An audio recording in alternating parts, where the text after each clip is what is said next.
Shooting in natural light is the easiest, fastest, and best thing you can do as a beginner. Shooting in natural light means you're basically using any light that is happening naturally in your scene. More often than not, that means light coming from the sun. And it's something that changes how you shoot during different times of the day. But just because you can't control the sun doesn't mean you can't control how to use the light coming from the sun.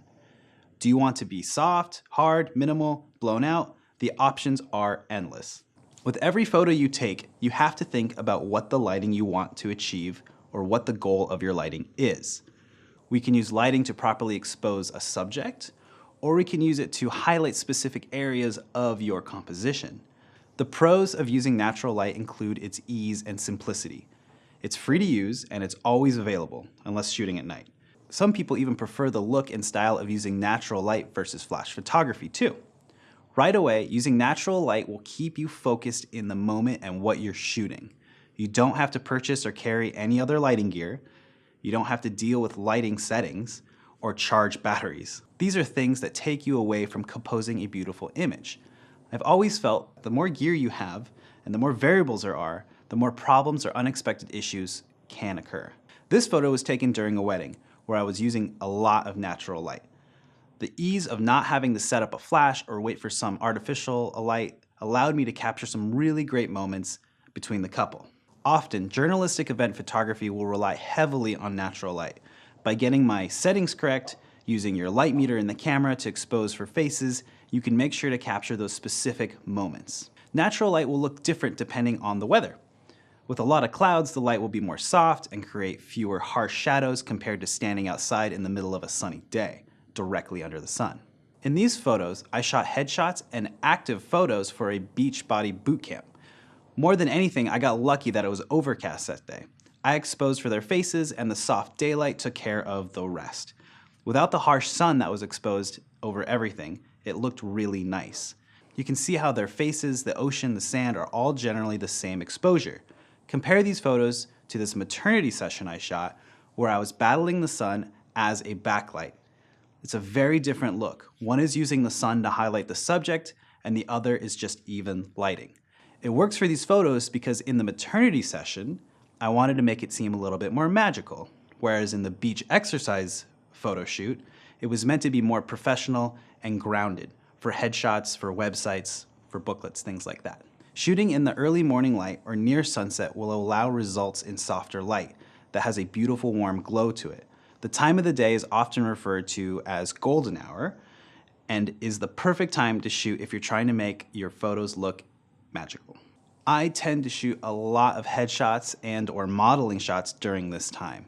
The sun is lower and creates a wonderful flare like this one in this shot. Still, you need to keep exposing for their faces and let the sun flare overexpose a little to create that look. Or you can set your camera to expose for the sun, allowing for a more silhouetted look when shooting a person or letting a sunset photo create a gradient over the clouds. Watch how we expose for the sun in this example versus exposing for the beach and the sky. You can tell that the photo is completely different when we expose for either the sky and the sunset or just the beach in the foreground. It's two completely different photos based on what lighting we're exposing for. In this lesson, we're going to talk about lighting outside. Basically, I'm going to take you through 3 different ways to position a person based on the sun. Now, right now, as you can tell, the sun is right in our face. It's so bright, I'm having trouble keeping my eyes open.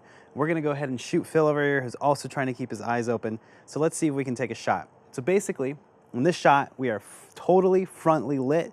We're going to expose for Phil's face and see what that looks like. So let's check it out. You don't have to open your eyes. There you go. Look that way. So I'm getting pretty close because I have to avoid my shadow casting on Phil. Now I'm shooting at 200 ISO at an f/5.6. I'm shooting at aperture priority, so I'm letting my camera pick the shutter. So it looks fine. It's a little washed out. Now let's walk into the shade and see what that looks like so we're not in direct bright daylight. Phil? So now we're both in the shade. We can open our eyes. We can see. You can tell it's a little bit different. I've kept this on aperture priority, so I'm still going to shoot at a 5.6, and I'm going to let my camera do the deciding on the shutter. All right, Phil, so let's go ahead. I'm going to get a little bit closer. So Phil, if you could look out that way so it just looks like the last shot. Yeah. Very cool. So now you can take a look at this photo and compare the two. It's a nice, just even soft light. I like to take my subjects into soft light when I'm lighting them because it's not as harsh and they can see. They're definitely two different types of looks.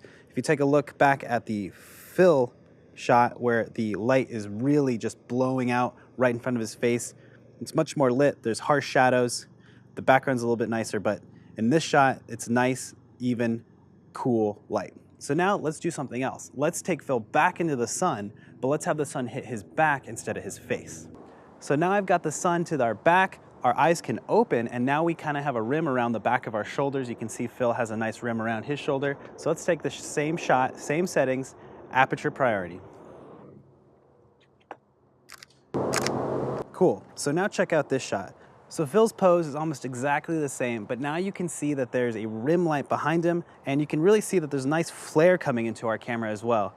Now the bummer part is that the background is a little bit blown out where the sun is, and he's a little bit shaded. So maybe let's talk about lighting as far as taking that sun and controlling it. Now I'm gonna have Sam come and help us with a flex fill, and this is something that will let us bounce in light and basically fill in the shade on Phil's face so that we can get a more perfect exposure. So Sam is going to use the silver side of this flex fill. He's going to take the sun that's coming down and it's going to bounce from the silver side back into Phil's face. Let's see what that does.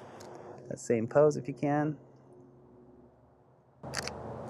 Cool. So check out this shot. Now you can see all this light that's coming up on Phil, and it's really filling in his face. We're filling in Phil because now this light is coming up. We see his face and we see the background. Now let's take a look at the gold side of this flex fill and see what that looks like. This gold side is doing a little bit more. It's bringing in some more light coming from below him, but it's also a little warmer. So if you want to get that warmer look, that's pretty cool. Now let's open up our flex fill, and we actually have a white, softer side that will be able to bounce light in, and it's a little bit more natural, it's more subtle, and it's gonna be much better. Oh yeah, great. So now you can see we're losing the sun behind some clouds, but we still have enough to bounce that nice, subtle, soft light in, and that to me looks just fantastic. It looks the best, it looks better than the harsh silver or the harsh gold. Another thing we can do is we can diffuse light and get really close and still get that nice sun direct on their face. So let's go back into the sun and do one more shot. So now I'm shading Phil. He's directly in the sun. Watch your eyes, Phil. If I take this away, see how he's directly in the sun? Now we're covering it with this. So I'm gonna have Sam come over and hold this, and I'm gonna take a picture of Phil. Cool. So now you can see Phil is covered in the shade, but there's a nice bright background. Now this doesn't necessarily work unless you have a big enough shade and you're getting really tight on the subject, but it's another really good way to control sunlight. So you can see you're gonna have to position your subjects when you're outside in natural light to really take advantage of the sun.